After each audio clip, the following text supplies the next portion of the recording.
Si hablamos de división celular, la reina en ese sentido, la herramienta reina, pues son las citocininas. Entonces, ¿puedo yo usar ahí giberelinas y auxinas? Lo puedo hacer, sin embargo, el efecto que voy a tener es realmente poco. Sin embargo, si aplico citocininas, sí voy a tener un efecto muy consistente.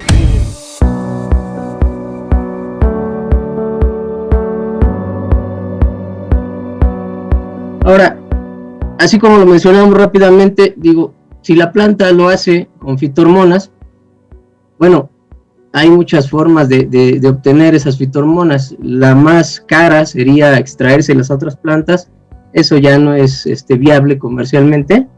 Sin embargo, sí lo podemos hacer en la industria. Si yo sé que la planta lo hace de forma natural, hago algo muy similar o prácticamente igual a lo que la planta hace para manipularse, lo meto en un frasco y posteriormente se lo aplico. Si hablamos de división celular, la reina en ese sentido, la herramienta reina, pues son las citocininas. Entonces, ¿puedo yo usar ahí giberelinas y auxinas? Lo puedo hacer, sin embargo, el efecto que voy a tener es realmente poco. Sin embargo, si aplico citocininas, sí voy a tener un efecto muy consistente, muy consistente, en más células que a la postre me van a dar células que van a alargarse y voy a tener tamaño y consistencia. Claro. Por el otro lado, si yo uso herramientas para alargar, ahí necesitamos básicamente la reina del alargamiento, pues son las giberelinas. Sin embargo, insisto, me va a dar tamaño, pero no me va a dar consistencia. Pero cuando hablamos de citoquininas en general, ¿de cuál hablamos? Zeatina, quinetina, benciladenina, forclorfenurón, ¿cuál es la que nos daría el mejor efecto? Esa es una excelente pregunta, ¿no? Siempre hay que definir la herramienta. Hablar de citocininas, como lo acabas de decir, mi estimado doctor, pues es hablar de un grupo. Ahí estamos hablando del grupo de herramientas. Sin embargo, adentro hay muchas de ellas. Ahorita mencionaste 5, se conocen cerca de 30. Sin embargo, las activas pues son las que acabas de mencionar. Unas son naturales, otras son sintéticas. CPPU y TDZ son sintéticas. Desgraciadamente, y hay que decirlo, desgraciadamente, las más confiables, las más efectivas, pues son las sintéticas.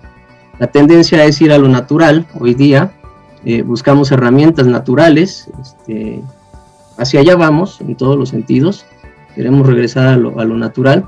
Sin embargo, lo más efectivo es lo sintético hasta hoy día, para este objetivo de dar tamaño y consistencia.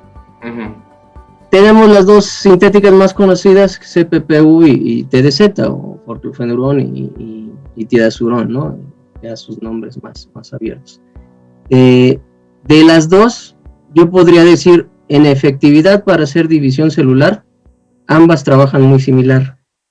Sin embargo, el rango de juego, la dosificación con la que me puedo yo manejar, es mucho más noble en el forclorfenurón o CPPU versus TDZ. Ambas tienen mucha capacidad de hacer división celular, pero TDZ es muy agresivo. Puedo yo aplicarlo para dar tamaño o división en mi fruta, pero puedo tener problemas en el resto de la planta. Puedo tener brotes alterados, puedo tener en el siguiente ciclo malformaciones, en algunos cultivos se presenta así, y el agricultor no lo ve. El agricultor aplica una citocinina como puede ser TDZ, pensando que va a dar ese tamaño, que sí lo va a dar por división celular, va a dar consistencia, sí la va a dar, sin embargo va a tener repercusiones, es muy agresivo el ingrediente del cultivo. Caso opuesto, forclorfenurón no es así. Forclorfenurón es una molécula muy noble, me atrevo a decir que es la más consistente en su forma de trabajar, o sea, trabaja muy bien y es noble. No hemos visto en la experiencia tanta susceptibilidad de los cultivos. Podemos manejarla de forma muy amigable, ¿no? En comparación con el TDZ. Y aparte, bueno, nos está dando ese efecto consistente versus las naturales. Desgraciadamente las naturales, ya una vez que las extraemos o las fabricamos en la fábrica, al momento de aplicarlas no son tan consistentes. Hablamos de quinetina, zeatina, bencilaminopurina, ¿Por qué no son tan consistentes? Cuando las aplicamos, rápidamente son reconocidas por el tejido vegetal y pasan varias cosas ahí. Se colonizan de azúcares, de aminoácidos y dejan de ser lo que aplicamos, o rápidamente las enzimas se la comen. Entonces, se inactivan o desaparecen. Así es, totalmente. Entonces, insisto, las más activas y eficientes pues son las sintéticas hoy día. ¿Qué hay que hacer? Pues nada más manejarlas de forma adecuada. Dosis, momento, el ingrediente pues ya lo mencionamos. Y desde luego tomar en cuenta, insisto, de unos años para acá, qué tan residuales son. TDZ es súper residual. Es muy residual, hay que tener cuidado. Ya tenemos la herramienta.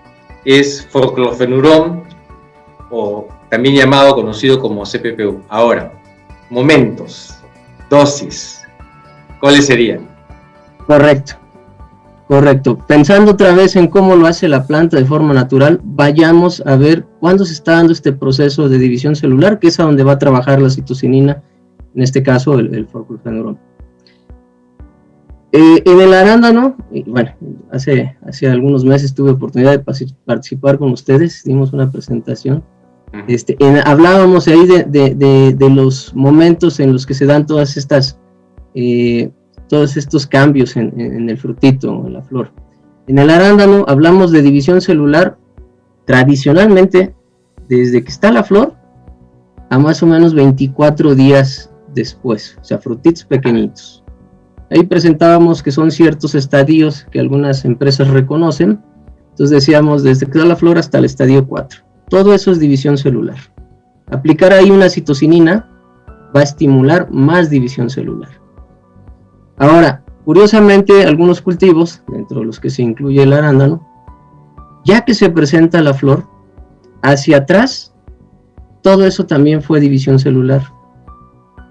En el arándano, cuando se presenta la flor, ya se presentó el 70% de la división celular. O sea, ya nada más, si yo aplico de floración hacia adelante, nada más voy a trabajar en el 30% de la división celular. A mí lo que me interesa es un fruto grande y consistente, vía incrementar más células, hacer más células. Entonces es muy válido que yo haga aplicaciones de floración a frutitos en el cuarto estadio, 24 días, ahí puedo yo aplicar todo eso. En cuanto veo flores, puedo aplicar. Pero también es muy válido que haga aplicaciones desde que se empiezan a formar los botones. Todo eso es división celular. Si yo aplico ahí las citocininas, voy a estimular la división celular. Cuando llegue la floración, voy a tener una flor con órganos de más calidad. Si repito la aplicación, pues voy a tener más estímulo en la división y eso me va a repercutir a la postre en un fruto más grande e, insisto, consistente. Ahí es donde lo debemos trabajar.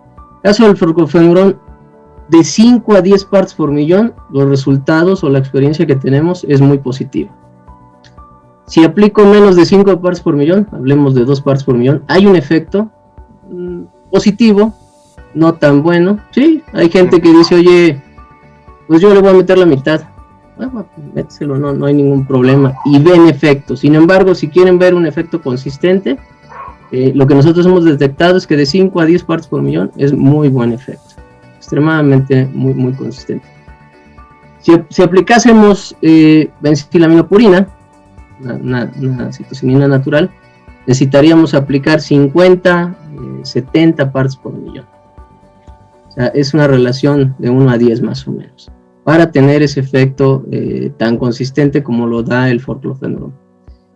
Correcto. Si aplicásemos TDZ, que decía yo que también es una molécula potente, seguramente me va a hacer eso, pero me va a hacer daño en las otras estructuras que están alrededor de mi fruta. Ajá. Ahora, pensemos que se me pasa ese periodo, ya no apliqué ahí citocininas, quiero dar tamaño, puedo aplicar giberelinas, que es algo que muy común me preguntan, oye, estoy en los últimos cortes, quiero dar tamaño a los últimos frutitos, puedo aplicar giberelinas, porque ya se me pasó la aplicación de las citocininas, ya rebasé los 20 y tantos días que mencionaste. Sí lo podemos hacer, sin embargo, ojo ahí, seguramente vamos a tener problemas en la consistencia. Voy a tener tamaño, pero no va a ser un fruto consistente. Células largas, es más agua, no va a tolerar tanto el viaje como haberlo hecho antes. Entonces sí es válido hacerlo. Bien, entonces nos has mencionado que después de floración hay un periodo de aproximadamente 24 días durante los cuales se da la división celular en el frutito ya formado, ¿cierto? Correcto. Entonces comienza lento, se incrementa y luego cesa, ¿correcto? Así es. Entonces, correcto. Aplicar en el día 24 como que no tendría mucho sentido. No. Como tampoco aplicar en la misma floración. ¿En qué momento? Excelente pregunta. Sí. ¿Y en qué momento precisamente sería después de floración? ¿Y en qué momento precisamente antes de floración para aprovechar ese 70% de formación de células? Sí, no, excelente pregunta. Comúnmente vas a tener variación dependiendo la zona y los cultivares. Es mínima, pero para evitar ese sesgo de, oye, yo tengo este cultivar y yo estoy en esta zona, yo siempre le digo al agricultor o a los técnicos, quítate de problemas y en cuanto veas flores o empiece la formación de los botones, empieza a aplicar. Tú ves botones, empieza a aplicar, repite a los 15 días, porque aparte traes otro flujo atrás. Y luego repite a los 15 días. Entonces vas a ir cubriendo todos los flujos. Definitivamente, si fuera una sola flor o un solo fruto en una línea, como lo queremos comentar para el ejemplo, le diría yo, no batalles, en cuanto el botón tome color, ahí aplícale, y luego en la floración, si fuese una línea. Sin embargo, sabemos que vienen flujos y flujos uno atrás de otro, entonces empieza a ver botones, aplica ahí, repite a los 15 días, y ahí ya vas a cubrir tanto flores como botones de otro flujo. Repite a los 15 días, vas a cubrir botones de otro flujo, flores y frutitos, que seguramente esos frutitos les van a tocar 2 o 3 aplicaciones. Si vuelves a aplicar una cuarta vez, seguramente con eso, dependiendo del número de cortes y cuánto duran tus cortes, seguramente con eso puedes llegar a cubrir todas tus floraciones. Entonces, cada 15 días sería algo adecuado. Insisto, para cubrir estos flujos que tenemos de diferentes botones, flores, frutitos pequeños, etc. Conforme va avanzando el ciclo, va a haber unos a donde ya no va a haber efecto. Pero la bondad de las citocininas es que no va a afectar al resto de los órganos que estén en la planta. Opuesto a las gibberelinas, ahí sí vamos a tener problemas. Claro. Entonces, estamos hablando de que, dado que en nuestro país, me imagino que en México también, el arándano se comporta como un siempre verde, con crecimiento vegetativo, digamos, constante, floración constante, o sea, es un cultivo en el que podemos encontrar varios estadios de desarrollo de la planta en un mismo momento. Aplicaciones cada 15 días serían apropiadas, iniciando las aplicaciones cuando tenemos el cambio de color de los botones. Es correcto. A partir de ahí empezamos a tener una división acelerada de que empieza el botón a cambiar a la flor. Ahí está el 70%, como bien mencionaste, va a ser una campana, pero todo eso es acelerado. Ahí podemos tener mucha influencia en lo que va a ser al final nuestro tamaño de la fruta y desde luego la consistencia.